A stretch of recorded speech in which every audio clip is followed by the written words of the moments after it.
12 ആഴ്ചകൾക്ക് ശേഷം വീണ്ടും ബൈബിൾ സ്റ്റഡി ആയിട്ട് നമുക്ക് ഇപ്രകാരം കടന്നു വരുവാൻ ദൈവമായ കർത്താവ് സഹായിച്ചു. കഴിഞ്ഞ ദിവസങ്ങളിൽ നമ്മൾ ചിന്തിച്ചുകൊണ്ട് ഇരുന്നത് ഹീബ്രൂസ് ചാപ്റ്റർ 9 എബ്രായ ലേഖനം 9-ാം അധ്യായമാണ് നമ്മൾ ചിന്തിച്ചത്. പ്രത്യേകിച്ച് ആ ഭാഗങ്ങളിൽ നിന്നുകൊണ്ട് നമ്മൾ ചിന്തിക്കുവാൻ സാധ്യമായി തീർന്നത് fold features of Christ sacrifice.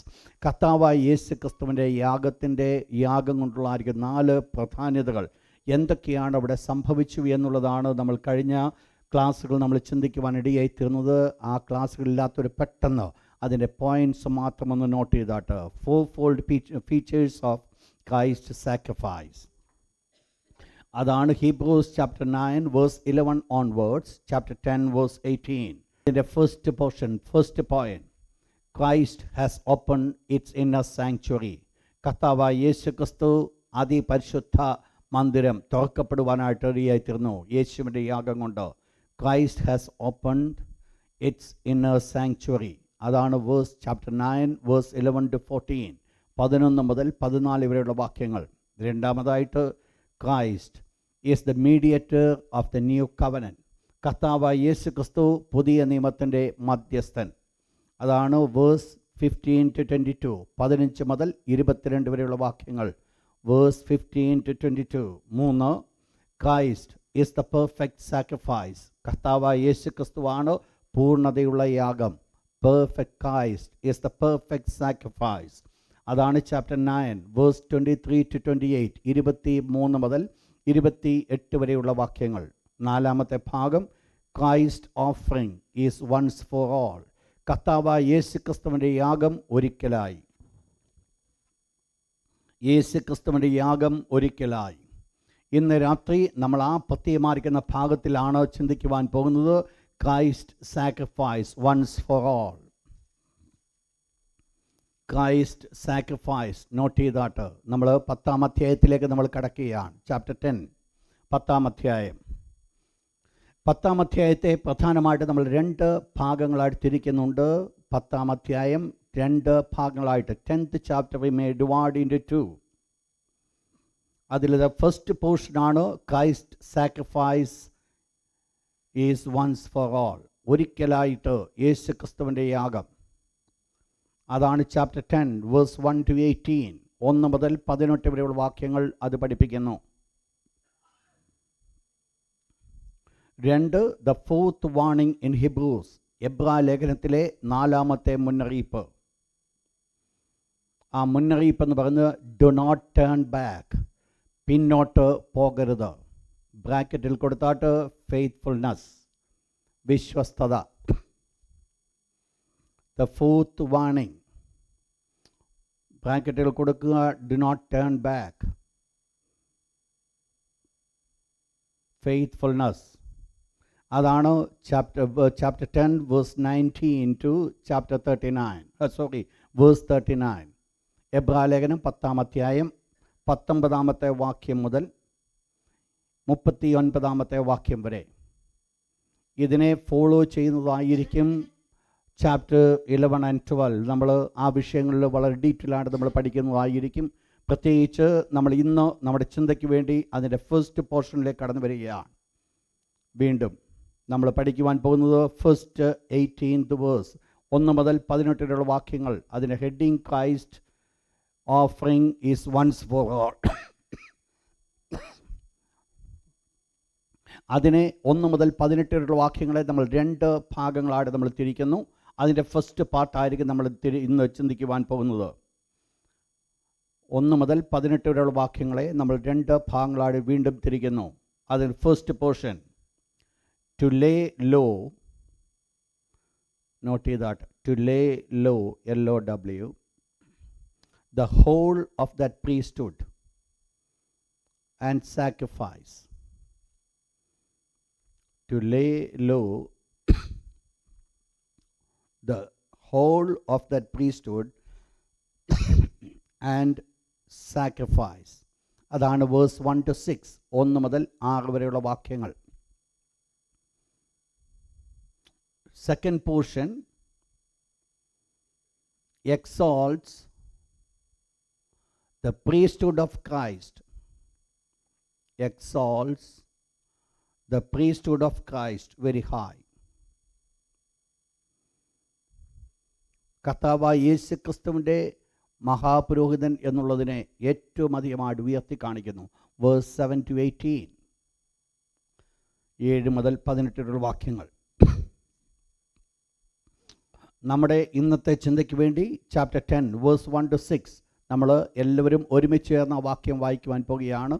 Chapter 10 verse 1 to 6, എബ്രായ ലേഖനം 10-ാം അധ്യായം 1 മുതൽ 6 വരെയുള്ള വാക്യങ്ങൾ. നമുക്കെല്ലാവർക്കും ഒരുമിച്ച് ചേർന്നുകൊണ്ട് ആ വാക്യം നമുക്ക് വായിക്കാം. ദൈവത്തിന് മഹത്വമുണ്ടാകട്ടെ. നിങ്ങൾ മനസ്സിലാക്കണം, ഈ ലേഖനം എഴുതുന്നത് എബ്രായ വിശ്വാസികൾക്കാണ്, യഹൂദന്മാരായിരിക്കുന്ന വിശ്വാസികൾക്ക്. അവരുടെ അവസ്ഥയെന്ന് പറയുന്നത് പഴയ നിയമം, അഹരോൻ്റെ മോശ മുഖാന്തരമായിട്ട് കൊടുത്ത ന്യായപ്രമാണം, അതിൻ്റെ പെർഫെക്റ്റ്നെസ്സിലാണെന്ന് അവർ ചിന്തിച്ചിരിക്കുന്ന ആ കൂട്ടത്തോട് അപ്പോസ്തലനായ ദൈവത്തിൻ്റെ ദാസനെ ഇപ്രകാരം വെളിപ്പെടുത്തുവാൻ ആഗ്രഹിക്കുന്നു. എന്താണ് പുതിയ നിയമത്തിൻ്റെ പ്രത്യേകത, തമ്മിലുള്ളതായിരിക്കുന്നത് വ്യത്യാസം എന്താണ്? ഈ വ്യത്യാസം വെളിപ്പെടുത്തുവാൻ താൻ ആഗ്രഹിക്കുമ്പോൾ ആദ്യമായിട്ട് താൻ സമർത്ഥിക്കുവാൻ ആഗ്രഹിച്ചത് പഴയ നിയമത്തിൻ്റെ പ്രമാണം എത്രമാത്രം താഴെ കിടന്നു in comparison to the New Testament. ശ്രദ്ധിച്ചോണേ, ആ word comparison to New Testament, പുതിയ നിയമവുമായിരിക്കുന്ന ബന്ധത്തിൽ പഴയ നിയമത്തിൻ്റെ അവസ്ഥ എത്രമാത്രം താഴെയാണ് എന്നുള്ളത് വെളിപ്പെടുത്തുവാൻ, അഥവാ എത്രമാത്രം ബലഹീനമാകുന്നു എന്നുള്ളത് വെളിപ്പെടുത്തുവാനാണ് ദൈവത്തിൻ്റെ ദാസൻ ഇവിടെ ആഗ്രഹിക്കുന്നത്. നിങ്ങൾക്കറിയാം, പ്രധാനപ്പെട്ട ചിന്തയെന്ന് പറയുന്നത് കർത്താവായ യേശു ക്രിസ്തുവിൻ്റെ ഏകയാഗം കൊണ്ട് എന്തു വരുത്തി? പാപത്തിന് ഒരു പരിഹാരം വരുത്തി. മറ്റ് പഴയ നിയമത്തിൻ്റെ യാഗങ്ങൾക്ക് പാപ പരിഹാരം വരുത്തുവാൻ സാധിച്ചില്ല. അവർ എല്ലാ വർഷവും ആ യാഗങ്ങൾ ആവർത്തിച്ച് ചെയ്യുന്നത് കൊണ്ട് അവർ തന്നെ മനസ്സിലാക്കുന്നൊരു കാര്യമാണ്, അവരുടെ യാഗത്തിനകത്ത് ഒരു പെർഫെക്റ്റ്നെസ് ഇല്ല, ഒരു പൂർണ്ണതയില്ല. യാഗം അപൂർണമായതുകൊണ്ട് ആ പ്രത്യേകമായിരിക്കുന്ന അപൂർണതയെ വെളിപ്പെടുത്തുവാനായിട്ട് ദൈവത്തിൻ്റെ ദാസൻ ഇവിടെ ആഗ്രഹിക്കുകയാണ്.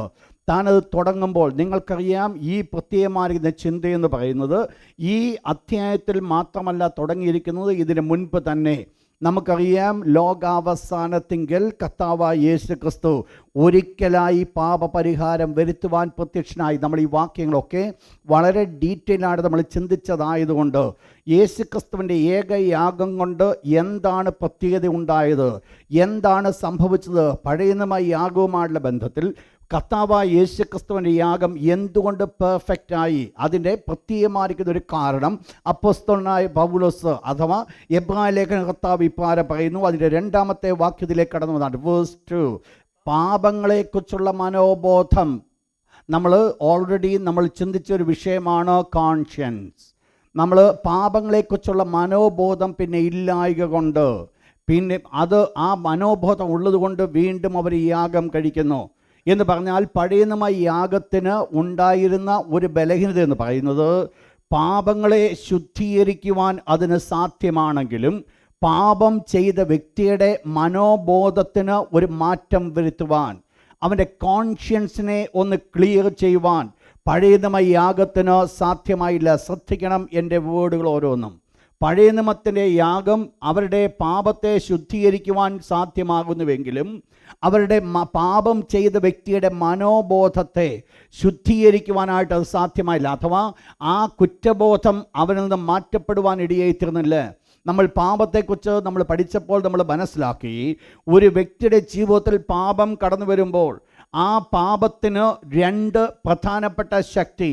ആദ്യത്തെ പാപമല്ല, അത് തുടർന്ന് ആ വ്യക്തി പാപത്തിന് കീഴിലാകുന്നുവെങ്കിൽ, പാപം കണ്ടിന്യൂസ് ആയിട്ട് ചെയ്തുകൊണ്ടിരിക്കുമ്പോൾ 2 കാര്യങ്ങൾ, ആ പാപത്തിന് 2 വശങ്ങളെ, ആ പർട്ടിക്കുലർ പാപത്തിന് ഇൻ സിൻഫുൾ ലൈഫിൽ നമ്മൾ ജീവിക്കുകയാണെങ്കിൽ അത് 2 വശങ്ങളിലേക്കാണ് വെളിപ്പെടുന്നത്.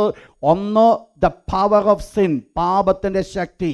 2, മറു സൈഡിൽ പാപങ്ങളെക്കുറിച്ചുള്ള കുറ്റബോധം, ദ ഗിൽറ്റ് ഓഫ് സിൻ. ഇത് 2 അവരുടെ ജീവിതത്തിൽ പ്രവർത്തിക്കുന്നത് കാണുവാൻ സാധിക്കും. ശ്രദ്ധിക്കണം വേർഡ്. പാപത്തിൻ്റെ ശക്തി എന്ന് പറയുന്നത് വീണ്ടും ആ പാപം ചെയ്യുവാൻ ഈ വ്യക്തിയെ ഇടയാക്കുന്നു. വീണ്ടും ആ പാപത്തെ വേറെ രീതി പറഞ്ഞാൽ ഈ മനുഷ്യനെ ആ പാപ സ്വഭാവം അടിമത്വത്തിലേക്ക് വെച്ചിരിക്കുന്നു. മനുഷ്യൻ അടിമത്വത്തിലായിരിക്കുന്നു. അഥവാ ഈ പാപം ചെയ്യുവാൻ തക്കവണ്ണം ചെയ്യാതിരിക്കുവാനുള്ള ശക്തി, അതിനെ എതിർത്ത് നിൽക്കുവാനുള്ള ശക്തി ഇല്ലാതെ അതിന് ബലഹീനമായിരിക്കുന്ന ഒരവസ്ഥയിലേക്ക് കടന്നു വരുന്നു. എന്തുകൊണ്ട്? പാപം ശക്തമായതുകൊണ്ട്, പാപത്തിന് ശക്തിയുള്ളത് കൊണ്ട്. രണ്ടാമത്തെ കാര്യം നമ്മളിവിടെ ചിന്തിച്ചു വന്നത് ഗിൽറ്റ് ഓഫ് സിൻ. എന്താ ഈ ഗിൽറ്റ് ഓഫ് സിൻ എന്ന് പറയുന്നത്? ഞാൻ പാപം ചെയ്തു പോയി ദൈവത്തോട് ഞാൻ ആ പാപം ഏറ്റുപറഞ്ഞു, എങ്കിലും എൻ്റെ മനസ്സിൽ നിന്ന് ആ കുറ്റബോധം മാറിപ്പോകുന്നില്ല. സ്റ്റിൽ അത് എന്നോട് അടുത്തിരിക്കുകയാണ്. എൻ്റെ കോൺഷ്യസുമായിട്ടുള്ള ബന്ധത്തിൽ അത് ഒട്ടിച്ചേർന്ന് നിൽക്കുകയാണ്. അതിൽ നിന്ന് എനിക്കൊരു വിടുതൽ ലഭിക്കുവാൻ സാധിക്കുന്നില്ല. അതിൽ നിന്ന് ഞാൻ വിടുവിക്കപ്പെടുന്നില്ല. അപ്പോൾ ഇപ്രകാരമുള്ളതായിരിക്കുന്ന ഒരവസ്ഥ പഴയ നിയമത്തിൻ്റെ പ്രമാണത്തിൽ നിന്ന് പുതിയ നിയമത്തിലേക്ക് നമ്മൾ കടന്നു വരുമ്പോൾ മനുഷ്യൻ്റെ ജീവിതത്തിൽ അവൻ ഇതിൽ രണ്ടിൽ നിന്നും വിടുവിക്കപ്പെട്ടവനാണ്. എന്നാൽ എന്താ വിഷയത്തിലേക്ക് ഞാൻ കടന്നു വരട്ടെ. വായിച്ചോട്ട് അതിൻ്റെ ഒന്നാമത്തെ വാക്യത്തിലേക്ക് കടന്നു വന്നാട്ടോ. ഒന്നാമത്തെ വാക്യം ഇവിടെ പ്രധാനമായിട്ട് വെളിപ്പെടുത്തുവാൻ പോകുന്നത് ന്യായപ്രമാണം, ദ ലോ. നോട്ട് ചെയ്താട്ടോ, ദ ലോ, ന്യായപ്രമാണം. ന്യായപ്രമാണം എന്ന് പറയുമ്പോൾ നിങ്ങൾ മനസ്സിലാക്കണം എന്താണോ ഈ വിഷയത്തിൽ നമ്മൾ പഠിക്കുവാനായിട്ട് പോകുന്നത്. വായിച്ചോട്ട് അത് വാക്യം തന്നെ താഴോട്ട്.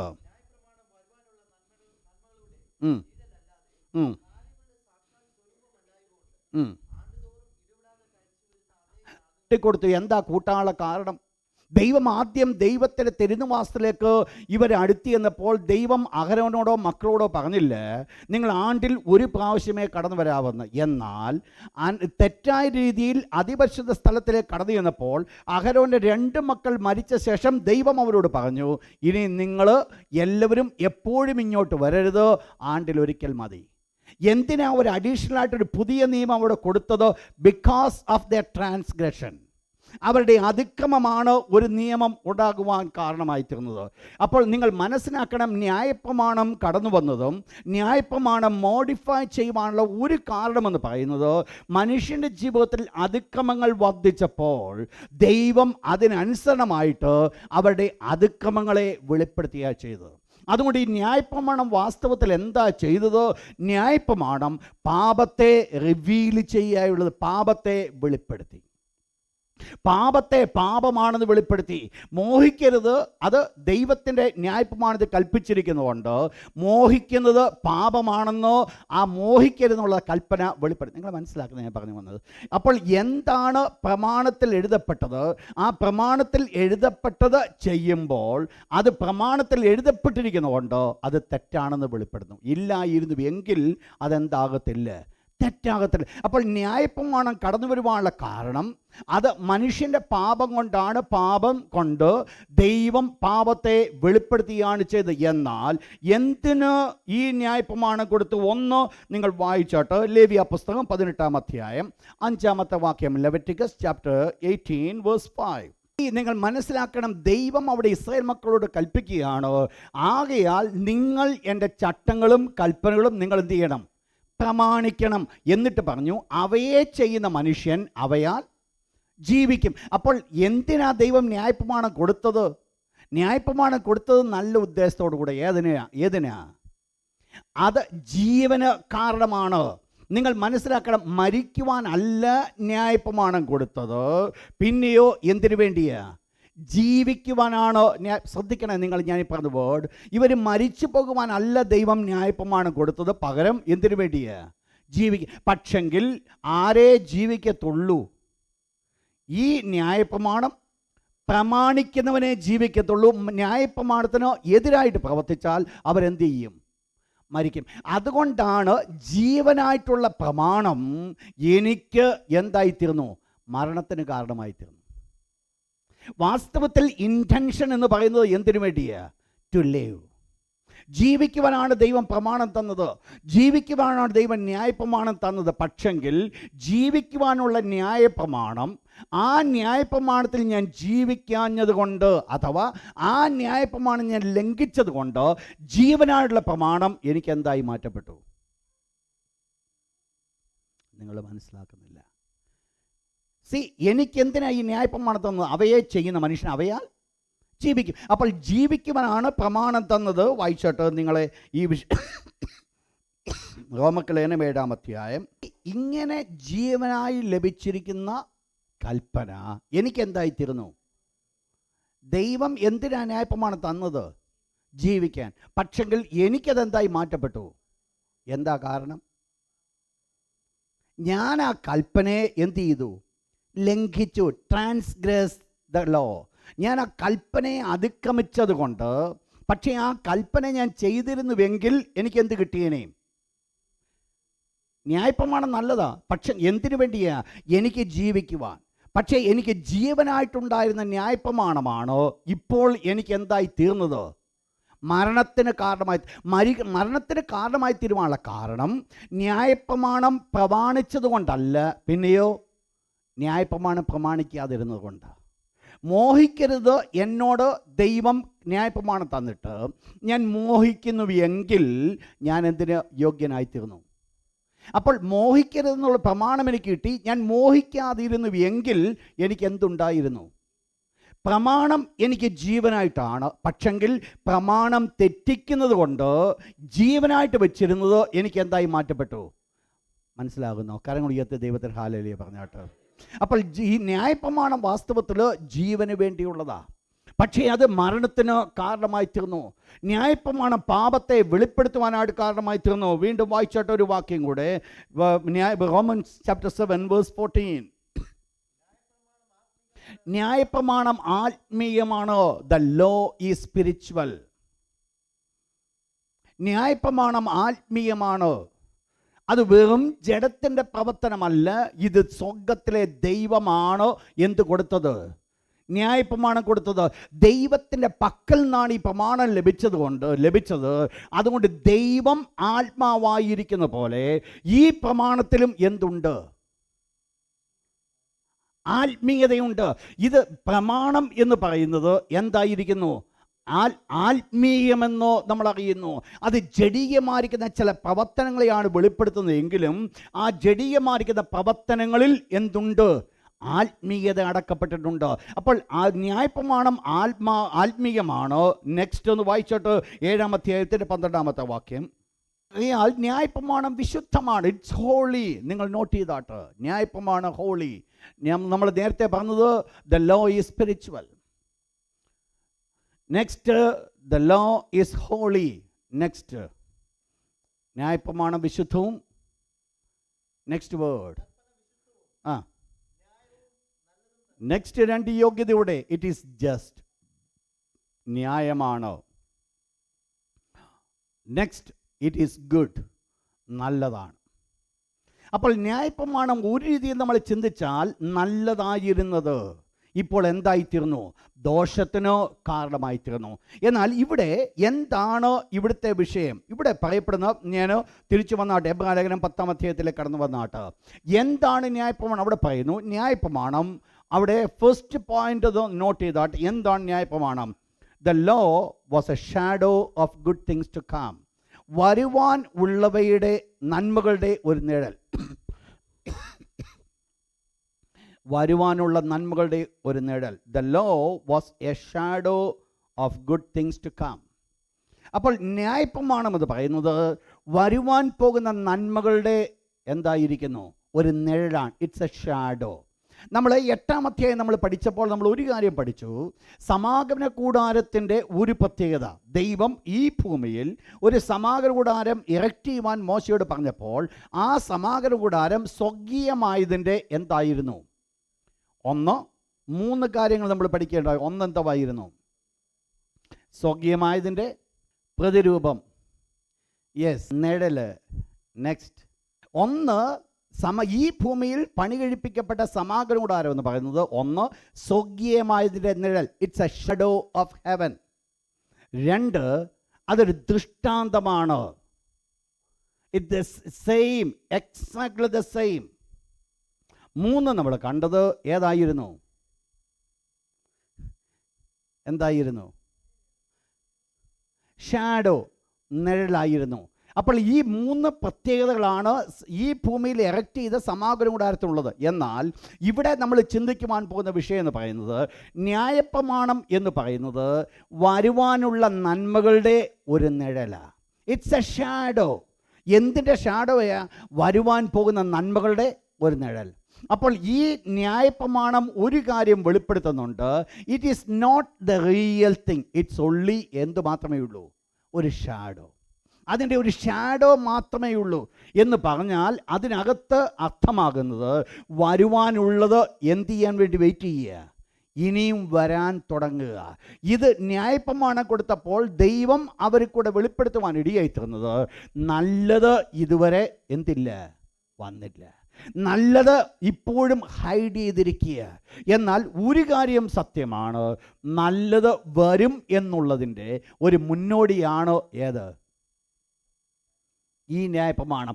എന്തൊക്കെയോ നന്മകൾ വരുവാനുണ്ട്. നിങ്ങൾക്കറിയാം എന്താ ഈ വരുവാനുള്ള നന്മയെന്ന് പറയുന്നത്? ഒറ്റക്കാരെ നമുക്കറിയാം, അത് കർത്താവായ യേശു, ദ ന്യൂ കവനന്റ്, പുതിയ ഉടമ്പടി. പുതിയ ഉടമ്പടിയാണ് വരുവാനുള്ള നന്മ. എന്തുകൊണ്ട് പുതിയ ഉടമ്പടി വരുവാനുള്ള നന്മയായി നിങ്ങൾക്കറിയാം? ആ പുതിയ ഉടമ്പടിയുടെ അനുഗ്രഹം നമ്മൾ അനുഭവിക്കുന്നത് നമ്മൾ എന്തൊക്കെയോ പ്രമാണിച്ചുകൊണ്ടല്ല, പിന്നെയോ ദൈവത്തിൻ്റെ ആത്മാവ് നമ്മെ നടത്തിക്കൊണ്ടാണ് ചെയ്യുന്നത്. നിങ്ങൾക്ക് ഓർമ്മയുണ്ടല്ലോ ആ വിഷയം? ദൈവം നമ്മളോട് പറഞ്ഞു തരികയുണ്ടായി, കല്ലായുള്ള ഹൃദയം നിങ്ങളിൽ നിന്നെടുത്ത് മാറ്റി ഞാൻ എന്ത് ചെയ്തു തരും? മാംസളമായ ഹൃദയം ഞാൻ നിങ്ങളുടെ ഉള്ളിലാക്കി നിങ്ങളെ എൻ്റെ ചട്ടങ്ങളിൽ എന്തു ചെയ്യും? നടക്കുമാറാക്കും. അപ്പോൾ നമ്മളെ ഇന്ന് കൈക്ക് പിടിച്ച് നടത്തിക്കൊണ്ടിരിക്കുന്നത് നമ്മളല്ല, പിന്നെ ആര്? ദൈവം. അപ്പോൾ ദൈവം വരുവാനുള്ള നന്മകളാണ് നമുക്കുള്ളത്. വരുവാനുള്ള നന്മകളുടെ ഒരു നിഴൽ മാത്രമേ എന്തായിട്ട് നമ്മൾ കാണുന്നുള്ളൂ? ഈ ന്യായപ്രമാണത്തെ ഇവിടെ കാണുന്നുള്ളൂ.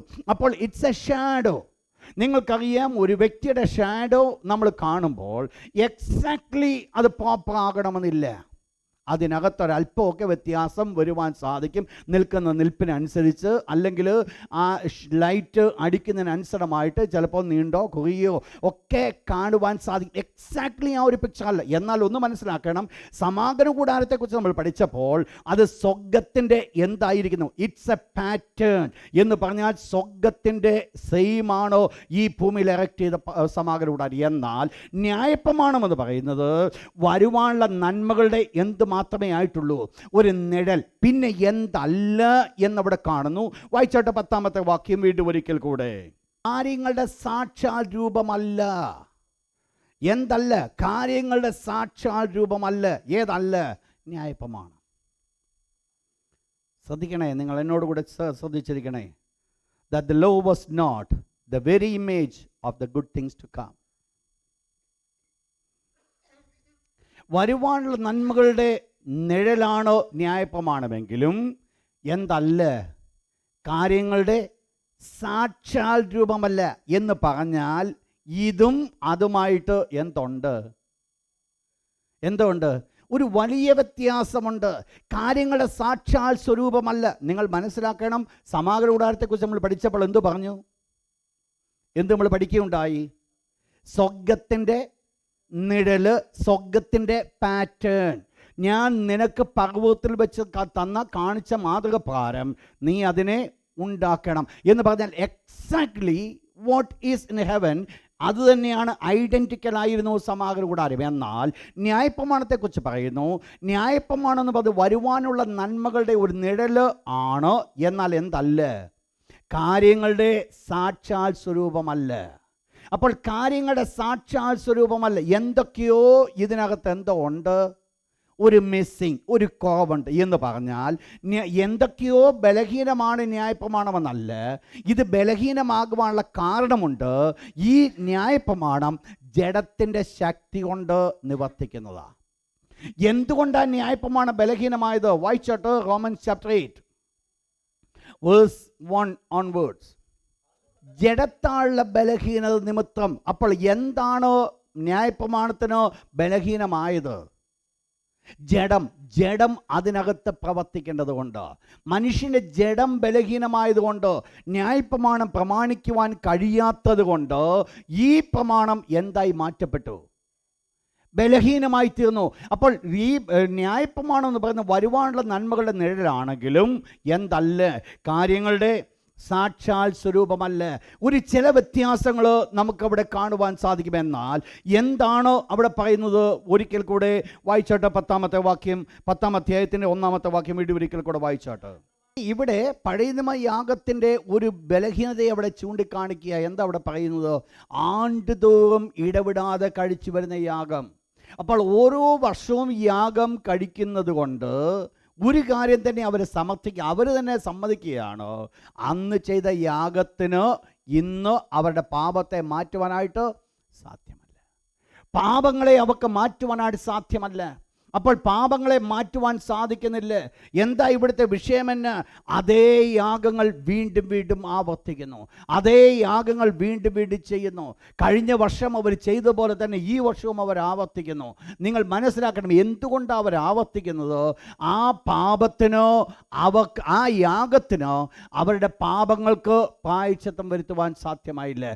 പാപത്തിൽ നിന്ന് അവരെ പൂർണ്ണമായി രക്ഷിക്കുവാൻ സാധ്യമായില്ല. അപ്പോൾ ന്യായപ്രമാണം വരുവാനുള്ള നന്മയുടെ നിഴലാണ്. ന്യായപ്രമാണം എന്ന് പറയുന്നത് കാര്യങ്ങളുടെ എക്സാക്ട്ലി അല്ല. പിന്നെയോ ന്യായപ്രമാണം എന്ന് പറയുന്നത് ബലഹീനമെന്ന് പറയുവാൻ കാരണം ഈ ന്യായപ്രമാണം കൂടെ ന്യായപ്രമാണത്തിലെ യാഗം കൂടെ ചെയ്യുവാനായിട്ട് കാരണമായി തീർന്നു. ഓരോ വർഷവും ചെയ്യുന്നത് കൊണ്ട് അതിൽ തന്നെ ബലഹീനമാണ്. ഇൻ കമ്പാരിസൺ യേശുക്രിസ്തുവിൻ്റെ യാഗവുമായിട്ടുള്ള ബന്ധത്തിലേക്ക് നമ്മൾ നോക്കുമ്പോൾ യേശുക്രിസ്തുവിൻ്റെ ഏകയാഗത്തിൽ കൂടെ എന്ത് സംഭവിച്ചു?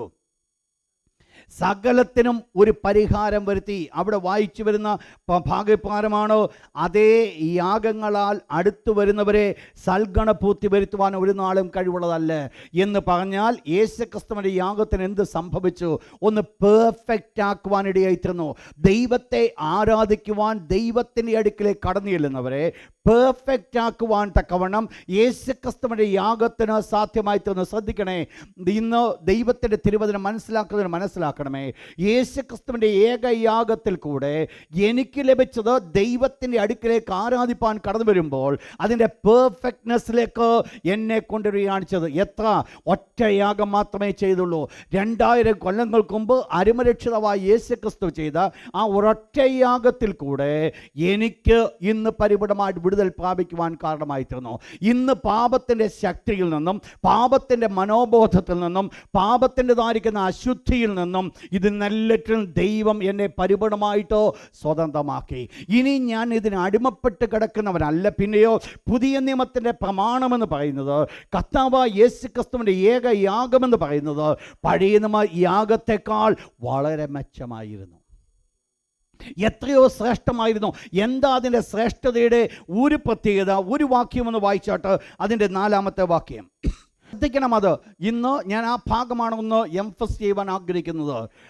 അവിടെ പറയപ്പെടുന്നു, കാളകളുടെയും ആട്ടുകൊറ്റന്മാരുടെയും രക്തത്തിന് പാപങ്ങളെ നീക്കുവാൻ കഴിവുള്ളതല്ല. ശ്രദ്ധിക്കണേ, ആ വേർഡ് പറയുന്നത് എല്ലാവരും ചേർന്ന് ആ വേർഡ് ഒന്ന് വായിച്ചാട്ട് 5-ാമത്തെ വാക്യം. പാപങ്ങളെ നീക്കുവാൻ കഴിവുള്ളതല്ല. നിങ്ങൾ ശ്രദ്ധിക്കണം, കാളകളുടെയും ആട്ടുകൊറ്റന്മാരുടെയും രക്തത്തിന് പാപങ്ങളെ നീക്കുവാൻ കഴിവുള്ളതല്ല. നിങ്ങൾക്കറിയാം, ദൈവം അവർക്ക് കൊടുത്ത പ്രമാണമാണ് എന്ത് ചെയ്യാൻ പറഞ്ഞത്. ഒരു വ്യക്തി പാപം ചെയ്യുമ്പോൾ അവൻ ചെയ്ത പാപത്തിന് വേണ്ടി എന്തിനെ കൊണ്ടുവരുവാൻ? ഒരു മൃഗത്തെ കൊണ്ട്. ദൈവം കൊടുത്ത കൽപ്പനയാണെങ്കിലും ദൈവത്തിൻ്റെ വിശുദ്ധ വചനത്തിൽ ഇവിടെ ഇപ്രകാരം പറയുന്നു, കാളകളുടെയും ആട്ടുകൊറ്റന്മാരുടെയും രക്തത്തിനോ എന്ത് ചെയ്യുവാൻ സാധ്യമല്ല. പാപങ്ങളെ നീക്കുവാൻ കരങ്ങൾ ഉയർത്തി ദൈവത്തിന് ഹല്ലേലൂയ പറഞ്ഞാട്ടോ. ഒരിക്കൽ കൂടെ ശക്തിയോടെ എനിക്ക് നിങ്ങളുടെ ശ്രദ്ധ വളരെ ആവശ്യമാണ്. കരങ്ങൾ ഉയർത്തി ഒരിക്കൽ കൂടെ ഹല്ലേലൂയ പറഞ്ഞാട്ടോ. ഇവിടെ പറയപ്പെടുന്ന ഒരു വേർഡുണ്ട്, കാളകളുടെയും ആട്ടുകൊറ്റന്മാരുടെയും രക്തത്തിന് പാപങ്ങളെ നീക്കുവാൻ കഴിവുള്ളതല്ല, നീക്കുവാൻ സാധ്യമല്ല. അപ്പോൾ പാപങ്ങളെ നീക്കുവാൻ കഴിയാത്തതാണ് കാളകളുടെയും ആട്ടുകൊറ്റന്മാരുടെയും രക്തത്തിനെങ്കിൽ എന്തുകൊണ്ട് ദൈവം അത് അനുവദിച്ചു? എന്തുകൊണ്ട് കാളകളുടെയും ആട്ടുകൊറ്റന്മാരുടെയും രക്തത്തിന് പാപങ്ങളെ നീക്കുവാൻ കഴിവുള്ളതല്ല? ഞാൻ പ്രധാനമായിട്ട് 1-2-3 പോയിന്റ്സ് ഞാൻ നിങ്ങൾക്ക് തരുവാൻ ആഗ്രഹിക്കുകയാണ്. എന്തുകൊണ്ട് ഈ കാളകളുടെയും ആട്ടുകൊറ്റന്മാരുടെയും രക്തത്തിനോ പാപങ്ങളെ മോചിപ്പാൻ സാധ്യമല്ല? നിങ്ങൾ മനസ്സിലാക്കണം, എന്തുകൊണ്ട് ദൈവം ഒരു മൃഗത്തെ അനുവദിച്ചു. ദൈവം അനുവദിച്ചത് ഏതെങ്കിലും മൃഗത്തെ എടുക്കുവാനല്ല കൽപ്പിച്ചത്. ദൈവം കൽപ്പിച്ചത് പഴയ നിയമത്തിൻ്റെ പ്രമാണത്തിൽ നിന്നുകൊണ്ട് ശുദ്ധമുള്ള മൃഗവും ശുദ്ധിയല്ലാത്ത മൃഗവും തമ്മിൽ ദൈവം ഒരു വേർതിരിവ് വെച്ചിട്ട് ശുദ്ധിയുള്ള മൃഗത്തിൽ നിന്നാണ് യാഗം കഴിപ്പാനായിട്ട് ദൈവം കൽപ്പിച്ചത്. പ്രധാനമായിട്ട് യാഗത്തിന് വേണ്ടി ദൈവം അനുവാദം കൊടുത്തപ്പോൾ ദൈവം അനുവാദം കൊടുത്ത 5 ജന്തുക്കളെയാണ് നമ്മൾ കാണുന്നത്. 1 കാളകളെ ദൈവം കൊടുക്കുവാനായിട്ട് പറഞ്ഞു, 2 ആട്ടുകൊറ്റന്മാർ, 3 കോലാട്ടുകൊറ്റൻ, 4 കുറുപ്രാവ്, 5 പ്രാവിൻ കുഞ്ഞ്. ഈ 5 വിധമായിരിക്കുന്ന ക്രീച്ചേഴ്സാണ് ഒരു യാഗത്തിന് വേണ്ടി ദൈവം അലവ് ചെയ്യുവാനിടയായി തന്നത്. ഇതിൻ്റെ ഒരു പ്രത്യേകതയുണ്ട്. ഈ 5 മൃഗങ്ങളും കർത്താവായ യേശുക്രിസ്തുവാകുന്ന ഏക യാഗത്തിൽ, കർത്താവായ യേശുക്രിസ്തുവിൽ ഇത് മുഴുവൻ വെളിപ്പെടുവാനിടയായി തീരുന്നു. ഈ 5 മൃഗങ്ങളും കർത്താവായ യേശുക്രിസ്തുവിനെ റെപ്രസെൻ്റ് ചെയ്യുകയാണ്. ശ്രദ്ധിക്കണം, ഞാൻ പറഞ്ഞ വേർഡ് വെറുതെ അല്ല ദൈവം ഈ 5 മൃഗത്തെ എടുക്കുവാൻ പറഞ്ഞത്. ഈ 5 മൃഗങ്ങളും കർത്താവായ യേശുവിനെയാണ് റെപ്രസെൻ്റ് ചെയ്യുന്നത്. എന്താണ് കാളക്കിടാവ്? കൂടുതൽ അത് വിശദീകരിക്കുവാൻ ഞാൻ ആഗ്രഹിക്കുന്നില്ല, എങ്കിലും പെട്ടെന്ന് ഞാനങ്ങ് പറഞ്ഞു പോകാം. 1, കാളക്കിടാവ് എന്തിനെ വെളിപ്പെടുത്തുന്നു? കാളക്കിടാവ് തിരുവചനം പഠിക്കുമ്പോൾ അത് ദാസ്യ വേഷത്തെ അഥവാ ദാസനെ ചൂണ്ടിക്കാണിക്കുന്നു, സെർവൻഹുഡ്. അപ്പോൾ ഇവിടെ ഒരു കാളക്കിടാവ്, കാളയെ കൊണ്ട് പ്രധാനമായിട്ട് ചെയ്യിപ്പിക്കുന്ന ജോലി എന്ന് പറയുന്നത് ദാസ്യവേല. അപ്പോൾ ഇവിടെ കർത്താവായ യേശുക്രിസ്തു ഒരു ദാസൻ എന്നുള്ളത് കഴിഞ്ഞ കാലങ്ങളിൽ അഥവാ പഴയ യാഗത്തിൽ ഒരു കാളക്കിടാവിനെ യാഗമായിട്ട് എടുക്കുവാൻ കൽപ്പിച്ചപ്പോൾ ദൈവം കണ്ടതായിരുന്നു യേശുക്രിസ്തുവിൻ്റെ ദാസ്യത്വം എന്ന് പറയുന്നത്. 2, യേശുക്രിസ്തു ഒരു കോലാട്, ചെമ്മരിയാടിനെ കുറിച്ച് പറയുന്നു. നിങ്ങൾക്കറിയാം ചെമ്മരിയാട് എന്താ സംഭവം? ഇവിടെ പറയപ്പെടുന്ന ഒരു ദൈവത്തിൻ്റെ തിരുവചനം പറയുന്നു, അറുക്കുവാൻ കൊണ്ടുപോകുന്ന കുഞ്ഞാടിനെ പോലെ ഞാൻ ഉരിയാടാതെ മിണ്ടാതെ ഊമനായിരുന്നു. കർത്താവായ യേശുക്രിസ്തുവിനെ തന്നെ വെളിപ്പെടുത്തുമ്പോൾ പ്രവാചകൻ ഇപ്രകാരം വെളിപ്പെടുത്തുന്നത് ഒരു ആടിനോട് കൂടെ ചേർത്ത് വെളിപ്പെടുത്തുന്നു. എന്താ സംഭവിക്കുന്നത്? അറുക്കുവാൻ കൊണ്ടുപോകുന്ന കുഞ്ഞാടിനെ പോലെ അറുക്കുവാനാണ് കൊണ്ടുപോകുന്നത് എങ്കിലും ഈ കുഞ്ഞാട് എന്ത് ചെയ്യുന്നില്ല? ഒന്ന് കുതറുന്നില്ല, ഒരു ബഹളവും കാണിക്കുന്നില്ല. അതിനെ എന്ത് വെളിപ്പെടുത്തുന്നു? The meekness of Jesus Christ. കർത്താവായ യേശുക്രിസ്തുവിൻ്റെ മീക്ക്നെസ്സിനെ, സൗമ്യതയെ ചൂണ്ടിക്കാണിക്കുന്നു. 3-മതായിട്ട് ചെമ്മരിയാട്. നിങ്ങൾക്കറിയാം, കർത്താവായ യേശുക്രിസ്തു തേജസ്സൻ സിംഹാസനത്തിലിരിക്കുമ്പോൾ ചെമ്മരിയാടുകളെയും കോലാടുകളെയും തമ്മിൽ 2ആയിട്ട് വേർതിരിച്ച് വലത്തും ഇടത്തുമായിട്ട് നിർത്തിയിട്ട് ഇടത്തുള്ളവരോട് പറയുന്നുണ്ട്, ശപിക്കപ്പെട്ടവരെ, എന്നെ വിട്ട് പിശാചരും അവൻ്റെ ദൂതന്മാർക്ക് ഒരുക്കിയിരിക്കുന്ന നിത്യാഗ്നിയിലേക്ക് കടന്നു പോകുന്നത്. എന്താ ഈ ഇടത്തുള്ളവർക്കുള്ളത്? ഇടത്തുള്ളത് പാപികളാണോ? അപ്പോൾ അങ്ങനെയെങ്കിൽ ഈ മൃഗം എന്തിനെ വെളിപ്പെടുത്തുന്നു? Jesus Christ is A Sinner എന്ന് വെളിപ്പെടുത്തുന്നു, പാപിയായിട്ട് വെളിപ്പെടുത്തുന്നു. നെക്സ്റ്റ് നമ്മൾ കാണുന്നത് ഈ കുറുപ്രാവ്, പ്രാവിൻ കുഞ്ഞ്, അത് രണ്ടും ഒരേ കാര്യങ്ങളെ വെളിപ്പെടുത്തുന്നത്. 2 സ്വഭാവമാണ് അവിടെ വെളിപ്പെടുത്തുന്നത്. 1 ഒരു പോവർട്ടിയെ വെളിപ്പെടുത്തുന്നു, ഒരു ദരിദ്രനായിത്തീർന്ന ഒരു യേശു, ദാരിദ്ര്യവാനായിരിക്കുന്ന യേശു. എന്തിനാണ് ഇതൊക്കെ എന്നുള്ളത് നിങ്ങൾക്കറിയാം. നെക്സ്റ്റ് ലാസ്റ്റ് വേർഡ് പറയുന്നത് ഒരു വിലപിക്കുന്ന, ഒരു വീപ്പിംഗ് ഇൻസെൻസ്, ഒരു വിലാപ ഒരു ജന്തുവായിട്ട് നമ്മളെ കാണുന്നു. ഞാൻ ഈ കുറുപ്രാവിനെ പോലെ കരയുന്നുവെന്നോ ദൈവത്തിന്. അപ്പോൾ നിങ്ങൾ മനസ്സിലാക്കണം, ഈ 5 മൃഗങ്ങളെ എടുക്കുവാൻ ദൈവം കൽപ്പിച്ചത് കർത്താവായ യേശുക്രിസ്തുവിലുള്ള 5 സ്വഭാവങ്ങളെയാണോ നമ്മളിവിടെ കാണുവാൻ സാധിക്കുന്നത്. അപ്പോൾ എന്നിട്ട് ദൈവത്തിൻ്റെ ദാസൻ പറയുകയാണ്, കാളകളുടെയും ആട്ടുകൊറ്റന്മാരുടെയും രക്തത്തിന് എന്ത് ചെയ്യുവാൻ സാധ്യമല്ല, മനുഷ്യരുടെ പാപങ്ങളെ മോചിപ്പാൻ കഴിവുള്ളതല്ല. എന്തുകൊണ്ട് അതിന് സാധ്യമല്ല? എന്താണോ ഇവർ ചെയ്യുവാൻ കാരണമായി തീർന്നത്? നമ്മൾ പ്രധാനമായിട്ട് നമ്മളൊന്ന് മനസ്സിലാക്കണം, എന്താണോ മനുഷ്യൻ്റെ പാപത്തിന് വേണ്ടി വേണ്ടത്?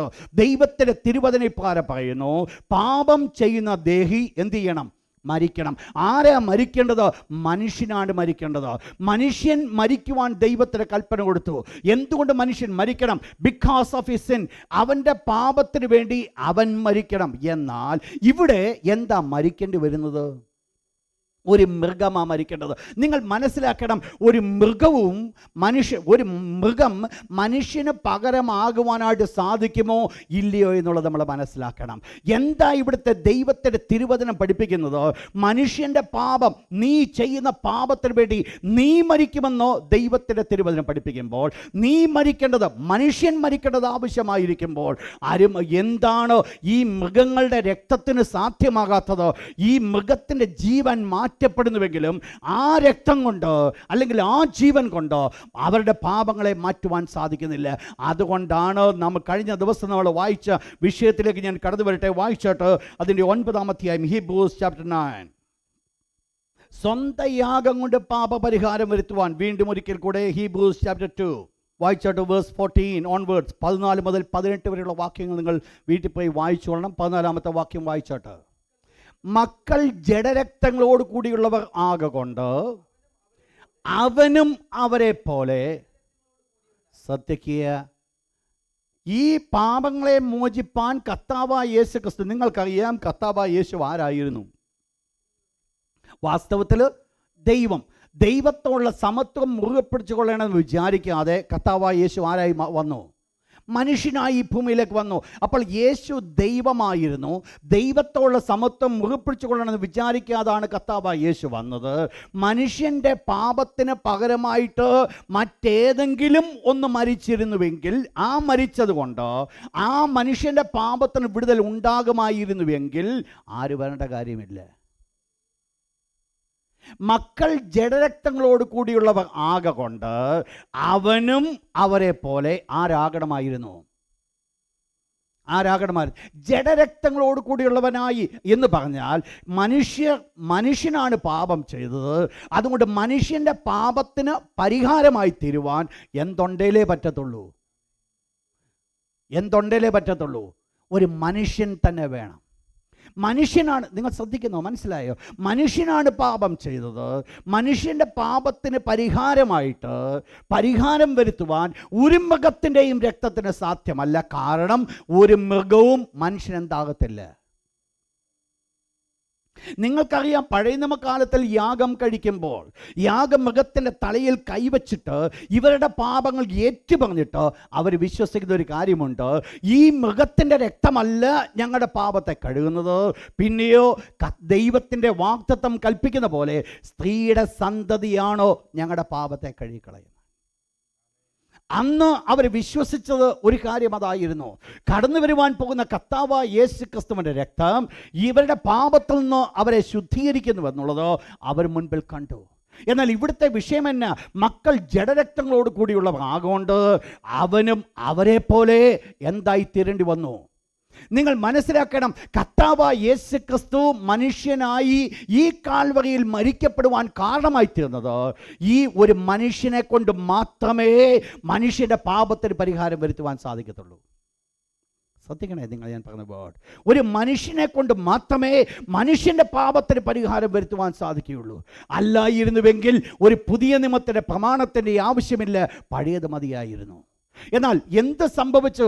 മക്കൾ ജഡരക്തങ്ങളോട് കൂടിയുള്ളവർ ആയതുകൊണ്ട് അവനും അവരെ പോലെ എന്തായി തീരേണ്ട ആവശ്യമായിരുന്നു? ജഡരക്തങ്ങളോട് കൂടിയുള്ളവനായേണ്ടി വന്നു. നിങ്ങൾ മനസ്സിലാക്കണം, ഒന്ന്, മനുഷ്യന് വേണ്ടി പകരമായി തീരുവാൻ ആർക്ക് മാത്രമേ സാധിക്കത്തുള്ളൂ? മനുഷ്യന് മാത്രമേ സാധിക്കത്തുള്ളൂ. രണ്ട്, ഒരു മനുഷ്യൻ്റെ വീണ്ടെടുപ്പിൻ്റെ വിലയെ നമ്മളൊന്ന് ചിന്തിച്ച് നോക്കിയായിട്ട് വായിച്ചോട്ട് മത്തായിയുടെ സുവിശേഷം 16-ാം അധ്യായം അതിൻ്റെ 26-ാമത്തെ വാക്യം. ഒരു മനുഷ്യൻ സർവ്വലോകവും നേടിയിട്ടും തൻ്റെ ജീവനെ നഷ്ടപ്പെടുത്തിയാൽ അവൻ എന്ത് പ്രയോജനം? താഴെ അപ്പോൾ ഒരു മനുഷ്യൻ തൻ്റെ ജീവനെ വീണ്ടുകൊള്ളുവാൻ തക്കവണ്ണം എന്ത് ചെയ്യേണ്ടി വരും? എന്ത് മറുവില കൊടുക്കും എന്ന് പറഞ്ഞാൽ അവിടെ പറയപ്പെടുന്നു, ഒരു മനുഷ്യൻ സർവ്വലോകവും നേടിയിട്ടും ലോകം മുഴുവൻ നേടിയിട്ട് തൻ്റെ ജീവനെ നഷ്ടമാക്കിയാൽ അവനെന്ത്? അപ്പോൾ ഒരു ജീവൻ്റെ വിലയെന്ന് പറയുന്നത് എന്ത് വിലയുണ്ട്? സർവ്വലോകവും നേടുന്നതിനേക്കാൾ വിലയുണ്ട് എന്ന് പറഞ്ഞാൽ മനുഷ്യൻ്റെ ജീവൻ എന്ന് പറയുന്നത് വിലയില്ലാത്ത, എൻ്റെയും നിങ്ങളുടെ ജീവന് വിലയുണ്ട്. ഈ ലോകത്തിൽ എന്തെല്ലാം, ഈ ലോകത്തിലുള്ള സകലവിധമായ സമ്പാദ്യങ്ങൾ ഒരുമിച്ച് കൂട്ടിവെച്ച് കൊടുത്താലും മനുഷ്യൻ്റെ വീണ്ടെടുപ്പിനോ പകരമാകത്തില്ല. നിങ്ങൾക്കറിയാം, പത്രോസ് ദൈവകൃപ പ്രാപിച്ച് ദൈവത്തിൻ്റെ അനുഗ്രഹത്തിനാൽ നിൽക്കുമ്പോൾ ഒരു കൂട്ടം വ്യക്തികൾ കൊണ്ട് കുറച്ച് പണം കൊണ്ട് കൊടുത്തിട്ട് പറഞ്ഞു, ഇത് ഞങ്ങൾക്കൂടെ തരണം. എന്ത് പറഞ്ഞു? ദൈവത്തിൻ്റെ ദാനം ദ്രവ്യത്തിന് വാങ്ങാം എന്നോ നീ ചിന്തിക്കുന്നുവോ?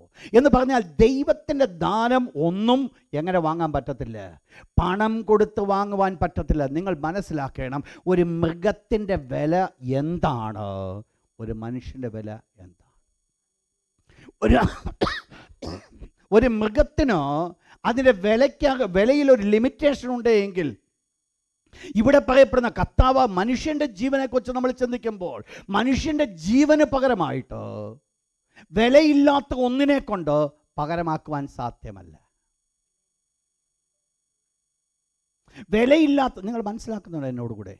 വിലയുള്ളതായിരിക്കുന്ന മനുഷ്യൻ്റെ ജീവന് പകരമായി വിലയില്ലാത്തതായിരിക്കുന്ന ഒന്നിനെ ചിലപ്പോൾ വന്നു കഴിഞ്ഞാൽ ചിലപ്പോൾ ഇവിടുത്തെ ലെവൽ അനുസരിച്ച് 10,000 ദിർഹംസിന് വിലയുള്ള ഒരു ആടിനെയോ ഒരു കുഞ്ഞാടിനെയോ സർവ്വലോകവും നേടിയാലും അതിനേക്കാൾ വിലയുണ്ട് എൻ്റെ ജീവനെങ്കിൽ, ഞാൻ പകരമായി കൊടുക്കുന്ന ഈ 1000 ദിർഹംസിൻ്റെ ഒരാടിനോ എൻ്റെ പാപങ്ങളെ കഴുകിക്കളയുവാൻ സാധ്യമല്ല.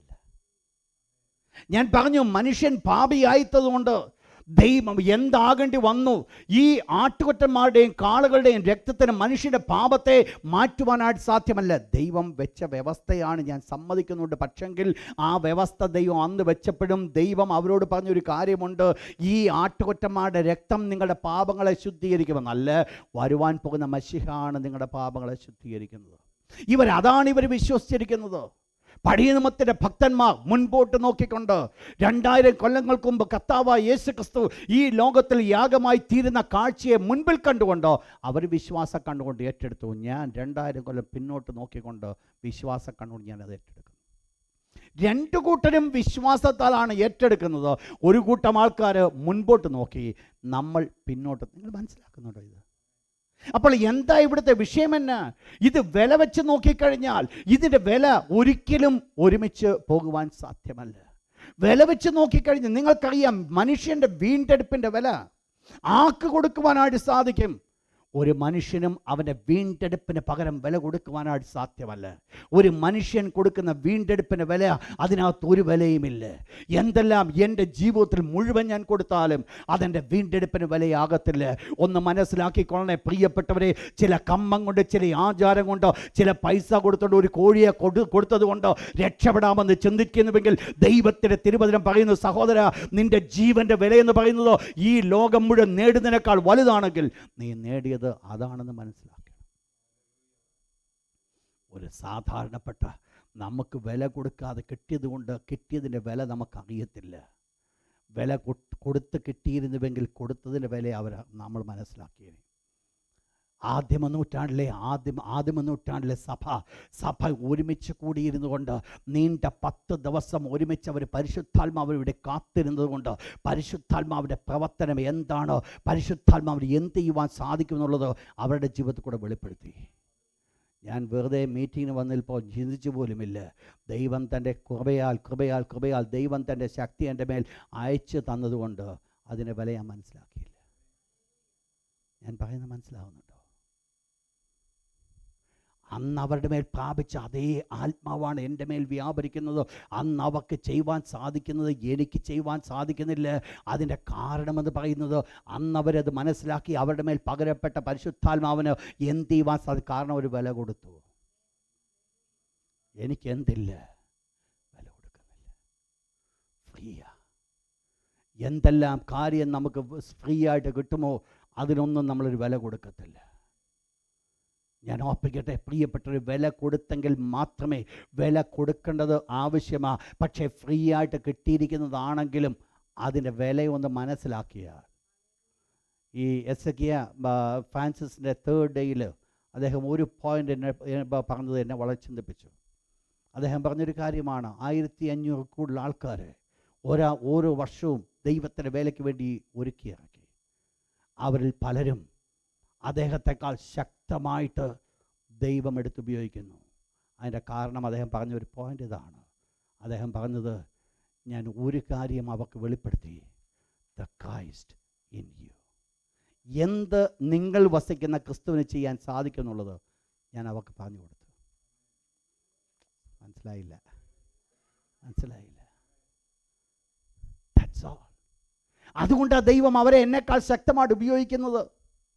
ദൈവമക്കൾ മനസ്സിലാക്കണം, എന്നിൽ നിക്ഷിപ്തമാക്കപ്പെട്ടിരിക്കുന്ന ദൈവത്തിൻ്റെ കൃപ, എന്നിൽ നിക്ഷിപ്തമാക്കപ്പെട്ട ദൈവത്തിൻ്റെ രക്ഷ, അതിൻ്റെ വില എന്താണെന്ന് ഞാൻ മനസ്സിലാക്കിയാൽ 2 കൈയും കാലും എഴുന്നേറ്റ് ചാടി തുള്ളി ദൈവത്തെ ആരാധിക്കുമെന്നുള്ള യാതൊരു സംശയവുമില്ല. ഇത് മനസ്സിലാക്കാത്തവൻ തൂണ് പോലെ അവിടെ ഇരുന്ന് കൊടുക്കും. അറിയത്തില്ല എന്താ അതിൻ്റെ വില, ഞാൻ പ്രാപിച്ചിരിക്കുന്ന രക്ഷയുടെ വില എന്താ. പ്രിയപ്പെട്ടവരെ, മനസ്സിലാക്കണം, ഞാൻ എന്തിന് വില കൊടുക്കുന്നുണ്ടോ അത് ഞാൻ വളരെ കെയർഫുള്ളാക്കി സൂക്ഷിക്കും. വിലയില്ലാതെ ഫ്രീ ആയിട്ട് കിട്ടുന്നത് അവിടെ ഇവിടെയും കിടക്കും. നിങ്ങൾ മനസ്സിലാക്കണേ, എന്താ ഇവിടുത്തെ വില.